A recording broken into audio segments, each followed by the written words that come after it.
10টা বছর 11টা বছর পরে আরমান ফিরে এসেছে, আজমি ফিরে এসেছে। আজমি একজন ব্রিগেডিয়ার জেনারেল, যিনি সেনা প্রধান হওয়ার উপযুক্ত ব্যক্তি। কি অপরাধ ছিল তার? 2টা ছেলে লন্ডনে থাকে। এই ব্যক্তিটা এসে কি পাইল? অথচ তিনি বাংলাদেশের সোল্ড অফ আর্মি উপাধি পাওয়া ব্যক্তি। সেনাদের মধ্যে বিশ্বে 2 জন ব্যক্তি সোল্ড অফ আর্মি উপাধি পাওয়া। আপনারা শুনে রাখুন, একজন আমেরিকান, একজন সৈন্য, তার নামটা আমার মনে আসছে না এখন, আর একজন ইন্টারন্যাশনাল বিবেচনায় আর একজন হচ্ছে আমান আজমি, যিনি সোল্ড অফ আর্মি উপাধিতে ভূষিত। অর্থাৎ কোনদিন হোয়াই এই শব্দ তার বস বলতে পারে নাই।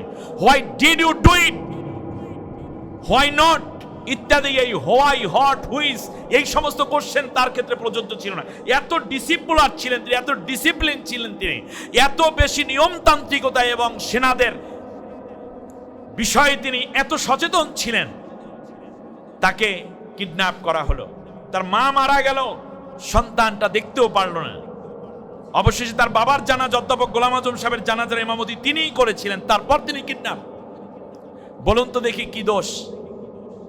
এই কথাগুলো আমি আজকে স্মরণ করিয়ে দিলাম। এরকম কত সন্তানকে হত্যা করা হয়েছে, কত মানুষকে হত্যা করা হয়েছে। হত্যার বিচারগুলো আসুক, এটা জাতি দেখতে চায়, ঠিক না বলেন?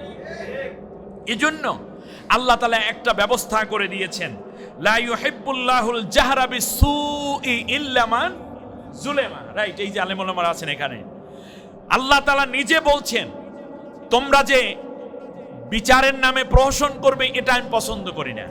আবার তোমরা যে ময়দানে বলবা হত্যার বিচার চাই, বিচার চাই, এভাবে করবা, এটা আমি পছন্দ করি। তবে হ্যাঁ, যারা জুলুমের শিকার হয়েছো, আমি আল্লাহ অনুমতি দিলাম, তোমরা সবাই মামলা রুজু করো। প্রত্যেকটা জুলুমের বিচার রাষ্ট্র করতে বাধ্য।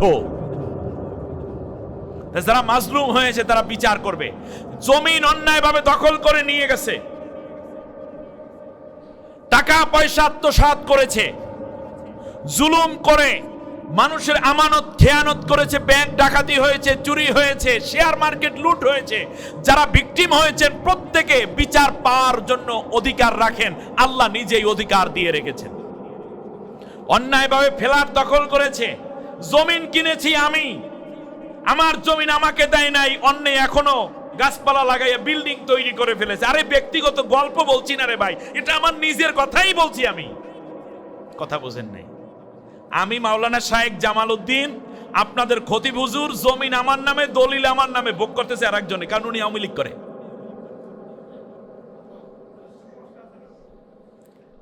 বিশ্বাস করেন না? এখন উঠানোর সময় হয়েছে, এর মানে উঠানোর সময়, ঠিক কিনা বলেন? যতগুলো জুলুম হয়েছে প্রত্যেকটা জায়গায় টাচ করতে হবে। তাই জুলুমকারী যারা, তাদের বিচারের কাঠগড়ায় দেওয়ার অধিকার আল্লাহ তাআলা দিয়েছেন, ঠিক না? ব্যাস। এরপর আল্লাহ তাআলা বলছেন সূরা নহলের 126 নম্বর আয়াত, ওয়া ইন আকাবতুম ফাআকিবু বিমিথলি মা উকিবতুম বিহি ওয়া লা ইন সাবারতুম লাহুয়া খায়রুল লিস-সাবিরিন। দেখেন, এটা আমার কথা না, আল্লাহর কথা। সূরার নাম সূরা নহল, আয়াত নম্বর 126, 16 নম্বর সূরা, 14 নম্বর পারা। এখানে আলেম ওলামা হাফেজ তো ভরা, আলহামদুলিল্লাহ। আল্লাহ তাআলা বলছেন, তুমি যদি অত্যাচারিত হও, ততটুকু অত্যাচারের প্রতিশোধ নেয়ার অধিকার আমি আল্লাহ তোমাকে দিলাম। আপনি কথা বুঝতে পেরেছেন? তাহলে কেউ যদি অত্যাচারিত হয়, সে প্রতিশোধ নেয়ার অধিকার রাখে। এই অধিকার আমি দিয়েছি না, আল্লাহ দিয়েছেন।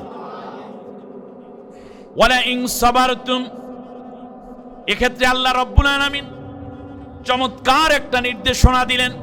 যারা ভিকটিম হয়েছেন বিগত 15টা বছরের মধ্যে এইরকম অত্যাচার সয়েছেন, তাদের ব্যাপারে আল্লাহ তাআলা অনুমতি দেওয়ার পরে একটুখানি কথা আল্লাহ বলে রাখলেন, ওয়া ইন সাবারতুম ওয়ালা ইন সাবারতুম, তবে তাড়াহুড়া কইরো না, যদি একটু ধৈর্য ধারণ করো, লাহুয়া খায়রুল লিস-সাবিরিন, তাহলে ধৈর্যশীলদের জন্য বড় রকমের পুরস্কার আমি আল্লাহ দান করব। এখনই এটা নয়, একটু ধৈর্য, একটু কি করতে হবে বলেন? একটু ধৈর্য ধারণ করতে হবে।